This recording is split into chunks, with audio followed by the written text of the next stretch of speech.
সংগ্রামী ভাইরা আমার, আজকে এখানে দাঁড়িয়ে কথা বলতে গেলে পিছনের কিছু ইতিহাসে ফিরে যেতে হয়। এই ফ্যাসিবাদের যাত্রা শুরু হয়েছিল বাংলাদেশে 2009 সালে। 2009 সালে যাত্রা শুরুর সময় তারা একটা ছক এঁকেছিল যে আমাদের এই ফ্যাসিবাদকে যদি দীর্ঘস্থায়ী করতে হয় তাহলে আমাদের সামনে কারা কারা বড় বাধা, সেই বাধাগুলো আগে আমাদেরকে দূর করতে হবে। তারা বাধা হিসেবে 1 নাম্বার ধরেছিল বাংলাদেশের দেশপ্রেমিক সেনাবাহিনীকে। এবং 2009 সালের 24 এবং 25 ফেব্রুয়ারি পিলখানায় ঢাকায় বিডিআর বিদ্রোহের নামে পার্শ্ববর্তী একটি দেশের গোয়েন্দা সংস্থার সহযোগিতায় তারা সেদিন আমাদের 57 জন সেনা কর্মকর্তাকে হত্যা করেছিল। বাংলাদেশের ইতিহাসে কখনো এত সংখ্যক সেনা কর্মকর্তা নিহত হওয়ার কোন রেকর্ড নাই। এমনকি 1971 সালে স্বাধীনতা যুদ্ধের সময় বাংলাদেশ এতজন দক্ষ চৌকস মেধাবী সেনা কর্মকর্তাকে হারায় নাই। কিন্তু সেই দৃশ্য, আমাদের নির্মম দৃশ্য 2009 সালে দেখা লেগেছে। তারা সেদিন চিন্তা করেছিল সেনাবাহিনীর এই অফিসারদেরকে হত্যা করে সেনা সদস্যদের একটি মেসেজ দিয়ে দেয়া যে আমরা যা করি করি, তোমরা কোনো বাড়াবাড়ি করবে না। তাদের নৈতিক মনোবল সেদিন ভেঙে দিয়েছিল। এটা ছিল তাদের প্রথম পদক্ষেপ। তারা দ্বিতীয় বাধা মনে করেছিল বাংলাদেশে ইসলামী আন্দোলন যারা করে তাদেরকে যদি নির্মূল না করা যায় তাহলে তাদেরকে নির্মূল না করতে পারলে আমাদের উদ্দেশ্য বাস্তবায়ন করা যাবে না। এজন্য তারা প্রথমেই ধরলো, টার্গেট করলো বাংলার বীর হিসেবে খ্যাত ইসলামী ছাত্র শিবিরকে। তারা 2010 সালের 8 ফেব্রুয়ারি রাজশাহী বিশ্ববিদ্যালয়ের একজন ছাত্র তাদের দলীয় কোন্দলে নিহত হয়েছিল। ফারুক নামে সেই ছাত্রের হত্যাকাণ্ডকে সম্পূর্ণ দায় সেদিন চাপিয়েছিল ইসলামী ছাত্র শিবিরের উপরে। দায় চাপিয়ে তৎকালীন স্বরাষ্ট্রমন্ত্রী সাহারা খাতুন বলেছিল ইসলামী ছাত্র শিবিরকে আমরা 1 সপ্তাহের মধ্যে বাংলাদেশ থেকে চিরতরে নির্মূল করব। তারা নির্মূল করার জন্য যাবতীয় আয়োজন, যাবতীয় পদক্ষেপ সেদিন তারা গ্রহণ করেছিল। 1 মাসের মধ্যে সেই সময়ে school, college, university, medical university, বিশ্ববিদ্যালয়ের প্রায় 17 জন মেধাবী ছাত্রকে বিশ্ববিদ্যালয় থেকে ধরে নিয়ে ক্রস ফায়ার দিয়ে হত্যা করা হয়েছিল। প্রায় 550-এর অধিক ছাত্রকে সেদিন গুলি করে করে তাদেরকে চিরতরে পঙ্গু করে দেওয়া হয়েছিল।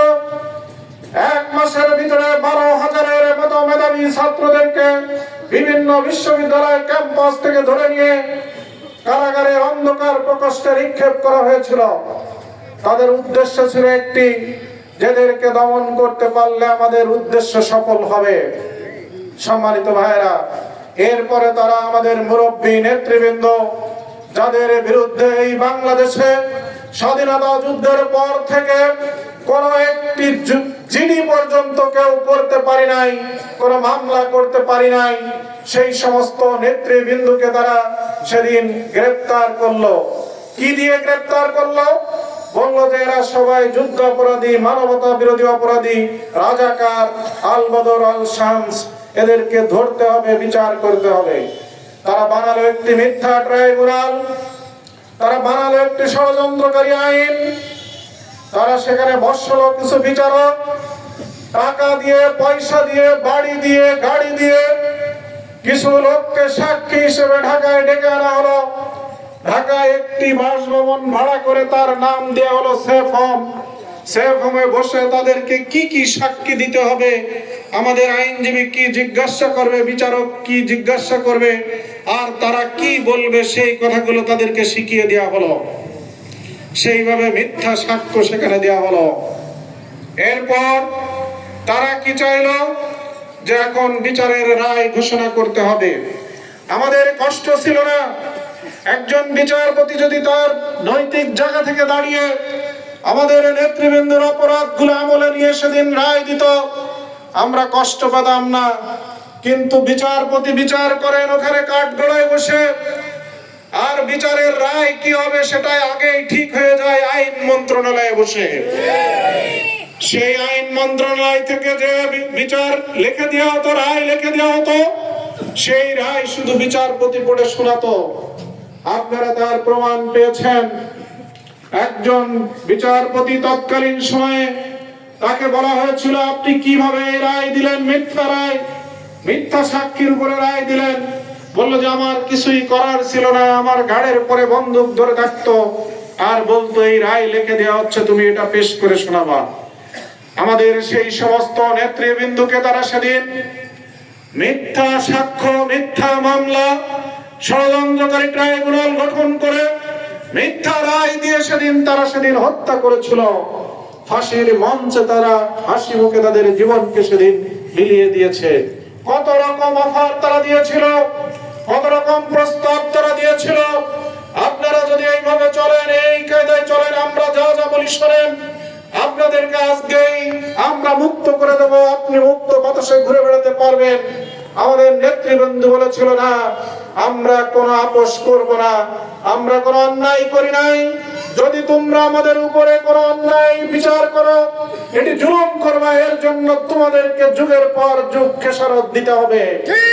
সম্মানিত ভাইয়েরা আমার, আমাদের নেতৃবৃন্দকে হত্যা করা হলো এভাবে। এরপরে আমাদের হেফাজতে ইসলাম, আমাদের আলেম ওলামাদের সবচেয়ে বড় সংগঠন, তারা ঢাকায় একটি মহাসমাবেশ 2013 সালে ডেকেছিল। সেই মহাসমাবেশে তারা বলেছিল, আমরা শুধু রাতটুকু অবস্থান করে এখান থেকে চলে যেতে চাই, আমাদের রাতটুকু থাকতে দেন। তাদের সেদিন সেই রাত থাকতে দেয়নি। রাতের অন্ধকারে বিদ্যুৎ বন্ধ করে দিয়ে যে নারকীয় হত্যাযজ্ঞ চালানো হয়েছিল, সেই হত্যাযজ্ঞে কতজন মানুষ নিহত হয়েছিল আজকেও কেউ সেই হিসাব জানে না। সেদিন কোনো মা, কোনো বাবা যে বলতে পারি নাই, কারোর সামনে মুখ ফুটে বলতে পারি নাই আমার একটি ছেলে নিহত হয়েছে। কোন স্ত্রী সেদিন বলতে পারি নাই আমার স্বামীকে আমি হারিয়েছি শাপলা চত্বরে। কোন সন্তান সেদিন বলতে পারি নাই আমার বাবাকে আমি হারিয়েছি শাপলা চত্বরে। যে বলতে চেয়েছিল তাকেই ধরে এনে জুলুম, নির্যাতন, টর্চার করা হয়েছিল। সম্মানিত ভাইয়েরা, তাদের লাশগুলো কোথায়?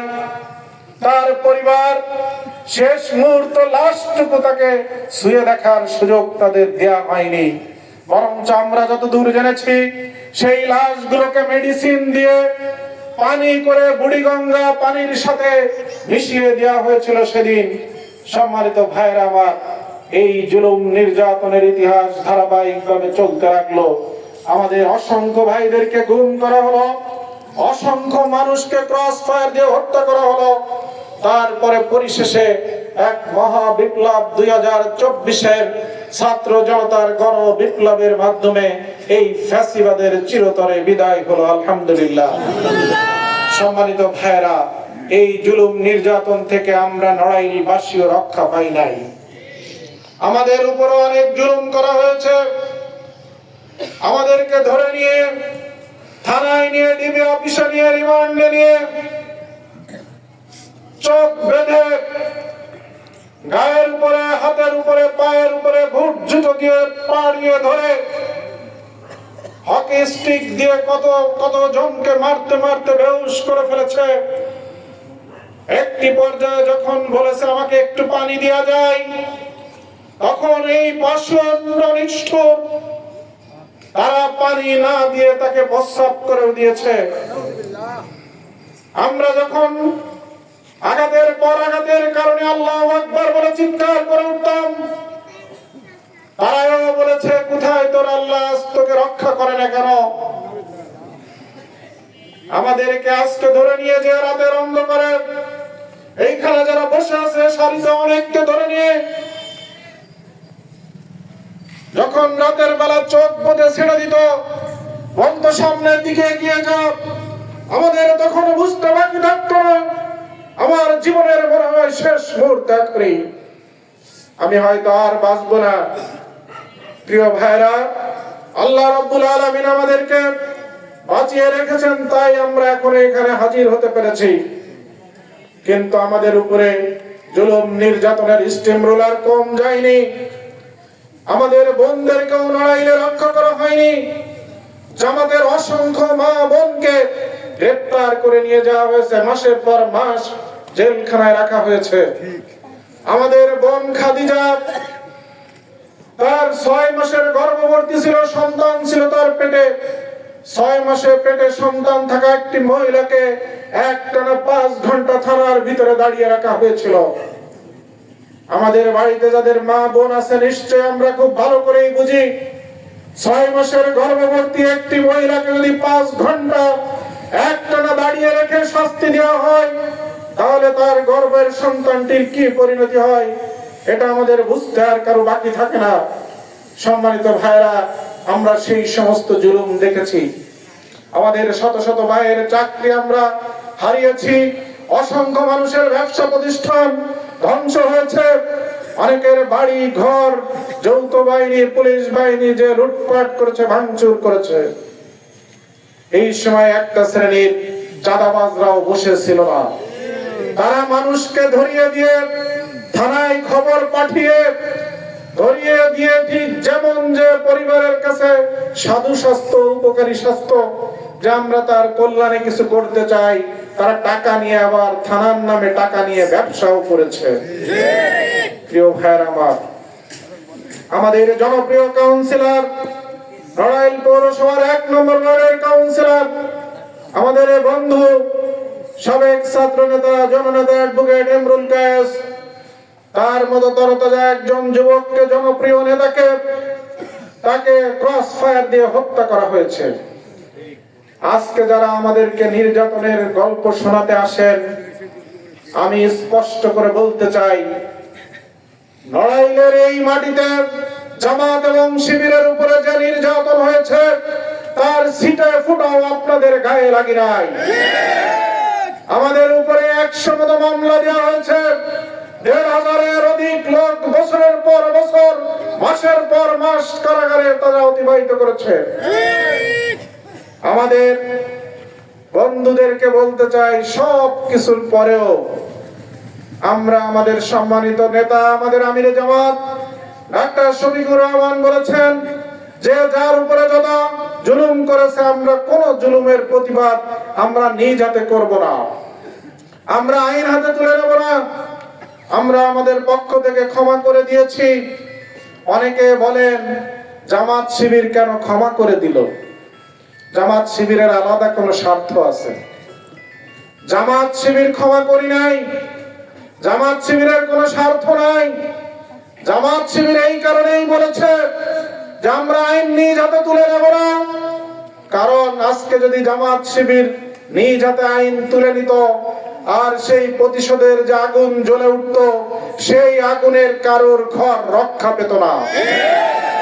আপনি এসে বলতেন যে আজকে তোমরা ওই লোকটাকে ধরলে, ও তো আমার দুলাভাই হয়, ও আমার ভাগ্নে হয়, ও আমার খালু হয়, ও আমার ফুফা হয়, তোমরা কেন তার উপর আক্রমণ করলে? আমরা চাই নাই আর অশান্তি বাড়াতে। আমরা অশান্তি ভোগ করেছি, বুঝি এর যন্ত্রণা কত। আমরা আমাদের নিকট আত্মীয় স্বজনের জানাজায় আসতে পারি নাই, আমরা বুঝি এর যন্ত্রণা কত। আমরা চাই নাই যে আর কোন যন্ত্রণা এরকম সমাজে তৈরি হোক। তাই আমরা সেদিন বলেছিলাম যে আমরা নিজ হাতে কার প্রতিশোধ নেব না, কিন্তু যে যতটুকু অন্যায় করেছে, আইনের মাধ্যমে তার সেইটুকু ফল ভোগ করতে হবে। এটা কি? প্রিয় ভাইরা আমার, আজকে আমাদের যার কোনো জায়গা ছিল না, যারা বলেন যার জায়গা আমাদের ছিল না, আমাকে গ্রেফতার করার পরে তৎকালীন এসপি সাহেব বলছিলেন, আমি বললাম আপনারা কেন এত বেশি আওয়ামী লীগের গোলামি করেন? আপনারা কি অন্যায়গুলো দেখতে পারেন না? উনি বলছে আমরা এই কারণে আওয়ামী লীগের গোলামি করি, যদি এখন আওয়ামী লীগ ক্ষমতাতে চলে যায়, এক রাতে 3 লক্ষ লোক মারা যাবে। তা আমি বললাম যে 3 লক্ষ লোক কারা মারবে? বললো যে জামাত শিবির মারবে। তাই বললাম নড়াইল জেলায় কত ভাগ পড়ে, আপনি একটু ভাগ করে দেখেন আমাকে। 3 লক্ষের কতজন নড়াইল জেলায় পড়ে? আমি আপনাকে কথা দিচ্ছি, যদি কোনোদিন আওয়ামী লীগের পতন হয়, তাহলে নিশ্চিত শুনে রাখুন, নড়াইল জেলায় একজন মানুষও মারবে না, জামাত শিবির কারো গায়ে টাচ করবে না। সম্মানিত ভাইরা, আজকে আমরা সেই কথা রাখতে পেরেছি না? আমরা রাখতে পেরেছি, কিন্তু আমরা চাই যে অবশ্যই আইনের মাধ্যমে তাদের বিচার করতে হবে।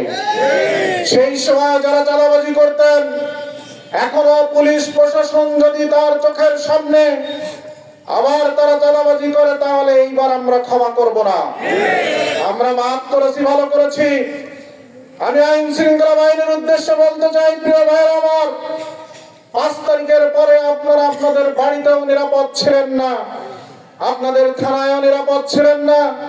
বারবার ফোন করে বলছিলেন যে ভাই আমাদেরকে একটু প্রোটেকশন দেন, আমাদের একটু সিকিউরিটি দেন।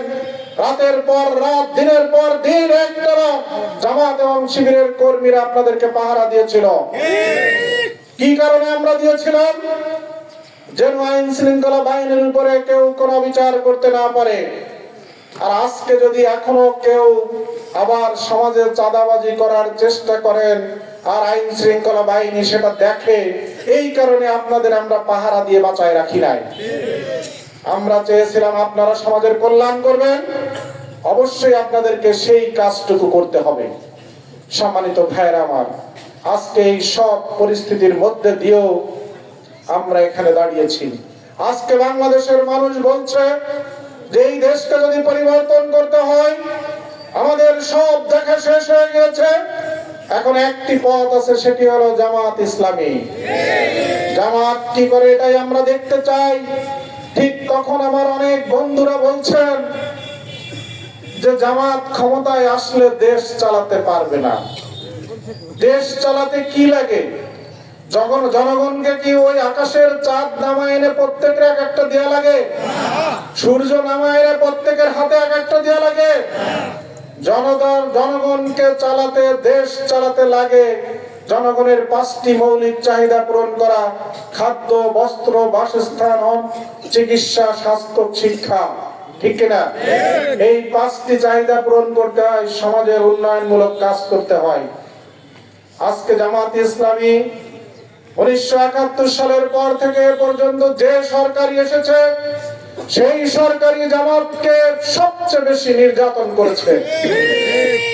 আর আমরা এই নির্যাতনের পরও জনগণের এই 5টি মৌলিক চাহিদা পূরণের জন্য আমরা সব সময় ভূমিকা রেখেছি। আমরা জনগণের চিকিৎসা সেবা দেওয়ার জন্য বাংলাদেশে অসংখ্য হাসপাতাল, শত শত হাসপাতাল আমরা তৈরি করেছি। আজকে যদি আপনি কোথাও যেতে চান, অল্প খরচে ভালো চিকিৎসা পাওয়া যায়, কোন হাসপাতাল নাম তার? ইবনে সিনা হাসপাতাল। এটা কারা তৈরি করেছিল? ইসলামী ব্যাংক হাসপাতাল। এটা কারা তৈরি করেছে? আজকে অল্প খরচে মানসম্মত ওষুধ যদি খেতে চান, সেটাও ইবনে সিনা কোম্পানির ওষুধ। এটা কারা তৈরি করেছে? জামাত। আজকে আপনি সবচেয়ে ভালো অর্থনৈতিক লেনদেন যদি সুদ মুক্ত করতে চান, তার নাম কোন ব্যাংক? ইসলামী ব্যাংক। ইসলামী ব্যাংক শুধু বাংলাদেশ নয়, এশিয়া মহাদেশের শ্রেষ্ঠ একটি ব্যাংক। আজকে বাংলাদেশ নয়, এশিয়া মহাদেশ নয়, পৃথিবীর তালিকায় করতে গেলে যে কয়েকটি ব্যাংক টপ লিস্টে আসে, তার ভিতরে বাংলাদেশ থেকে কোন ব্যাংকের চাঞ্চয় না, শুধুমাত্র ইসলামী ব্যাংকের নাম থাকে। আর এই ব্যাংকের মাধ্যমে হাজার হাজার লক্ষ লক্ষ পরিবার এখান থেকে চাকরি করে তাদের জীবনকে তারা নির্বাহ করে, তারা জীবনকে পরিচালনা করে। আজকে যদি আপনি শিক্ষা প্রতিষ্ঠানের কথা বলেন, বাংলাদেশের সবচেয়ে বড় বড় বেসরকারি ইউনিভার্সিটি তৈরি করেছে, ভার্সিটি তৈরি করেছে জামাত। কলেজ তৈরি করেছে, যে মাদ্রাসাটি তৈরি করেছে, যে মাদ্রাসাগুলো তৈরি করেছে, বাংলাদেশের শ্রেষ্ঠ শ্রেষ্ঠ মাদ্রাসা, সেগুলো তৈরি করেছে জামাত। আজকে যদি আমরা সমাজের কল্যাণে কাজের কথা বলি, আমরা সমাজের উন্নয়নমূলক কর্মকাণ্ডে ভূমিকা রাখে সবার আগে সবচেয়ে যে জামাত। আজকে কোন লোকটি অসহায়, সেই লোকটির কি সহযোগিতা লাগবে, আমরা তার দরজায় ছুটে যাই। যেখানেই বন্যা হোক, খরা হোক, ঘূর্ণিঝড় হোক, সবার আগে আমরা সেখানে ছুটে যাই যে আমরা সহযোগিতা করি। আমাদের ডাক্তার সাহেব, আমাদের আমিরে জামাত একজন সাদা দাড়ি, সাদা বুরু, সাদা চুলওয়ালা মানুষ, বৃদ্ধ বয়সেও কখনো গলা পানি, কখনো হাঁটু পানি, কখনো মাজা পানি মাড়িয়ে মাইলের পর মাইল যে মানুষের দরজায় দরজায় যে সহযোগিতা করে এসেছে। বাংলাদেশে সহযোগিতার কালচার যখন এমন, এক প্যাকেট খিচুড়ি যার ওজন 1 পোয়াও না, এই 1 পোয়া ওজনের 1 প্যাকেট খিচুড়ি যখন 30 জন ধরে এরকম একজনকে দেয় আর সেই ছবি তুলে পত্রিকায় দেওয়া হয়, যখন রাজনীতির কালচার হলো এই, আমরা তখন কেউই এই কাজটি করি না। বরঞ্চ আমরা রাতের অন্ধকারে এই এলাকার মানুষের সাক্ষী আছে, অসহায় যারা ক্ষুধার্ত তাদের ঘরে আমরা খাবার পৌঁছে দিয়ে এসেছি, আমরা বস্ত্র পৌঁছে দিয়ে এসেছি, শীতের সময় শীতের কাপড় পৌঁছে দিয়েছি, ঈদের সময় যাদের ঈদের বাজার করার ক্ষমতা ছিল না তাদের ঈদের বাজার আমরা করে দিয়েছি। এই কাজগুলো করতে যে কেউ আমাদের জন্য ফুল বিছানো রাস্তা বানাই দেয়নি, বরঞ্চ আমরা এই কাজগুলো করতে যে অনেক সময় গ্রেফতার হয়েছি, অনেক সময় আমরা পুলিশের তাড়া খেয়েছি। আমরা কোনো ব্যক্তি স্বার্থ সেখানে উদ্ধার করতে যাই নাই, কিন্তু এই কাজগুলো আমরা সেদিন করতে যে আমাদেরকে তারপরও প্রশাসনের সাথে আমাদের ঝামেলা হয়েছে। সম্মানিত ভাইরা আমার, এই জন্য একটি দেশ চালাতে যা যা করা দরকার হয় সরকারের, জামাত ইসলামী সরকারের না থেকেও সরকারের সবচেয়ে বড় টর্চারের শিকার হয়েও জামাত সে কাজগুলো করেছে কিনা। এই জন্য জামাত যেখানে হাত দিয়েছে সেটাই বাংলাদেশের শ্রেষ্ঠ হয়েছে, সেটাই পৃথিবীর শ্রেষ্ঠত্বের আসরে বসেছে। আমরা বিশ্বাস করি বাংলাদেশের জনগণ যদি এই জামাতের হাতে এখানে আমাদের হাতে দেশ পরিচালনার ক্ষমতা দেয়, তাহলে নিশ্চিত এই দেশটি বিশ্বের বুকে একটি শ্রেষ্ঠ দেশে উপনীত হবে ইনশাআল্লাহ।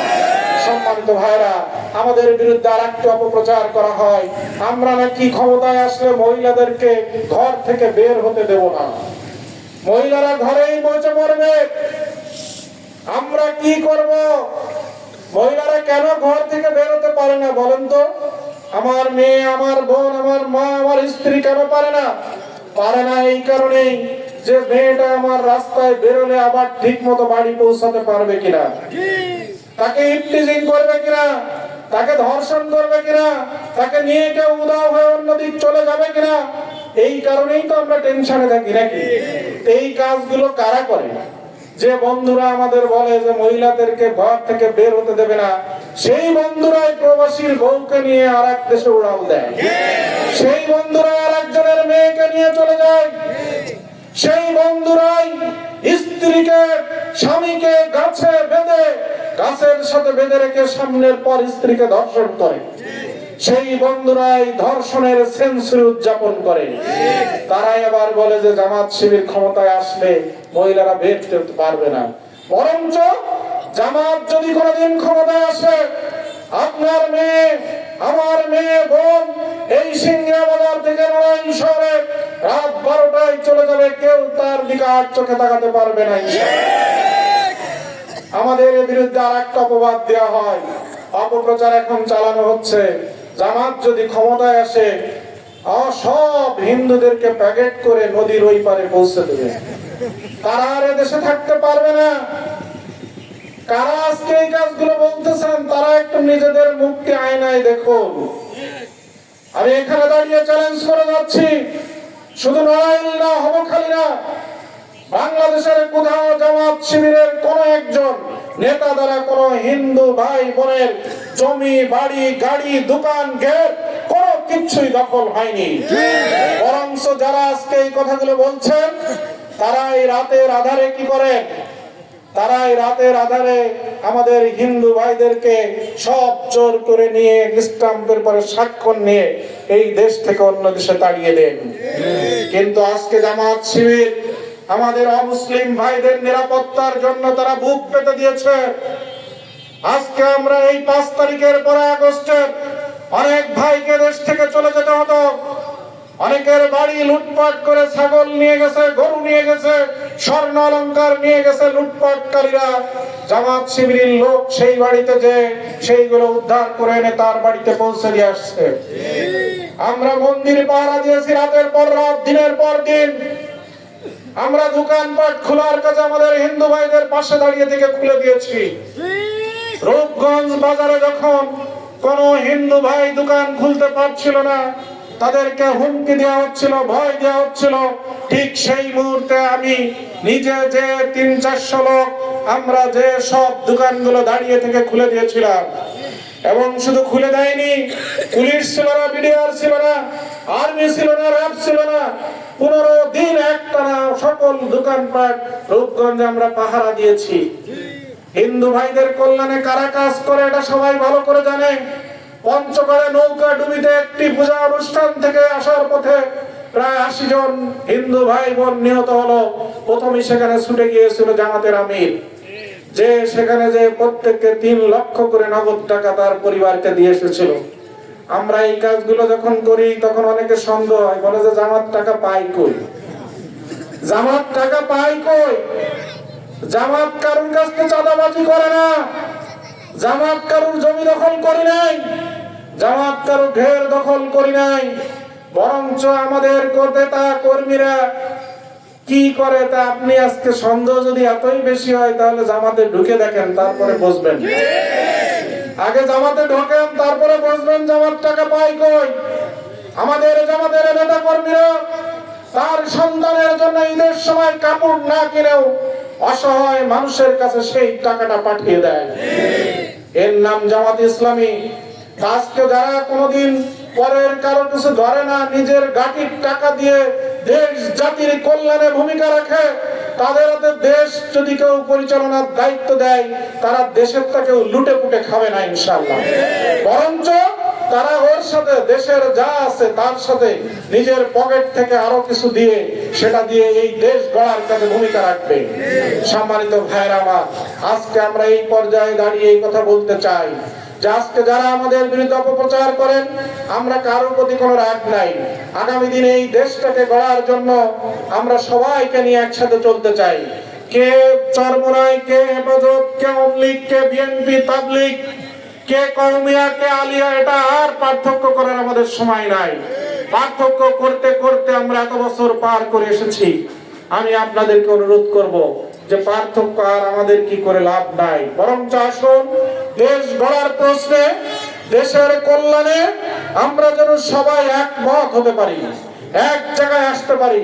এবং কাদেরকে দিয়ে আগামীর এই দেশ পরিচালনা সহজ হবে, কারা এটা কল্যাণময় একটি রাষ্ট্র গঠন করতে পারবে, তাদেরকে জনগণ চিনে আগামী দিনে ম্যান্ডেট দেওয়া দরকার বলে আমি মনে করি।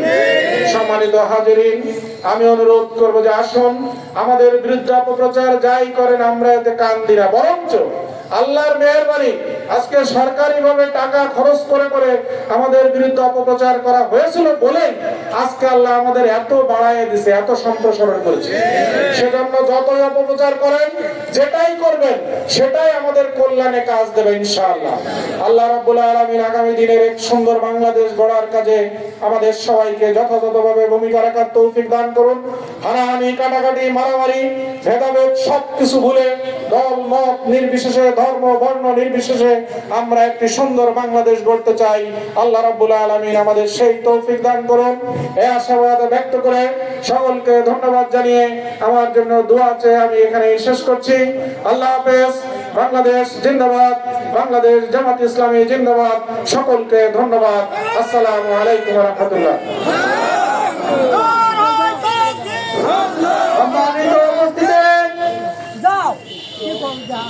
এ পর্যায়ে সভাপতি বক্তব্য রাখবেন অবকারী ইউনিয়নের সংগ্রামী আমির